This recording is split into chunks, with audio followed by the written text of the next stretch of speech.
ఆంధ్రప్రదేశ్ మొత్తం అప్పు 9,74,556 కోట్లు ఉన్నట్లు తెలిపారు AP CM Chandrababu Naidu. Assembly సమావేశంలో ఆ వివరాలు తెలిపారు. గవర్నమెంట్ అప్పులు 4,38,278 రూపాయలు ఉన్నట్లు తెలిపారు. పబ్లిక్ అకౌంట్ లయబిలిటీస్ 80,914 కోట్లు, కార్పొరేషన్ అప్పులు 2,48,677 కోట్లు, సివిల్ సప్లైస్ కార్పొరేషన్ డ్యూస్ 36,000 కోట్లు, పవర్ సెక్టార్కు 34,267 కోట్లు, అన్ని స్కీమ్ల వెండర్లకు 1,13,244 కోట్లు అవుట్ స్టాండింగ్ ఉన్నట్లు తెలిపారు బాబు. ఎంప్లాయీస్ కి 21,980 కోట్లు dues, non contribution to sinking fund 1,191 కోట్లు ఉన్నాయని తెలిపిన చంద్రబాబు, కాదని ఎవరైనా అంటే అసెంబ్లీకి రండి తేల్చుతా అని సవాల్ విసిరారు. మాట్లాడితే ఎక్కడ అప్పు ఉంది 10 కోట్లు, మేమేదో తప్పు చెప్పామని మాట్లాడుతున్నారు. మంత్రి గారు చాలా స్పష్టంగా చెప్పారు.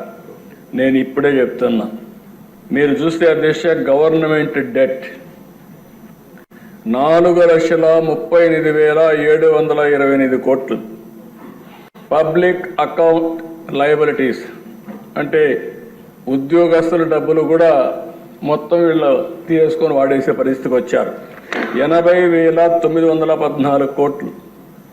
కార్పొరేషన్స్ డెట్ 2,48,677 కోట్లు.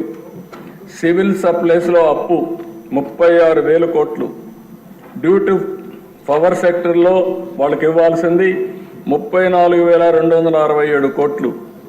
Outstanding dues to vendor స్కీమ్స్కి ఇప్పుడు బకాయిల దిశ మొత్తం కాంట్రాక్టర్ అందరికీ 1,13,244 కోట్లు. అదే మరి ఉద్యోగస్తులకు ఇవ్వాల్సింది ఇమీడియట్గా 21,980 కోట్లు. Non contribution of sinking fund కింద 1,191. ఇవన్నీ కలిపితే 9,74,556 కోట్లు ఇప్పుడుక తేలిన అప్పులు.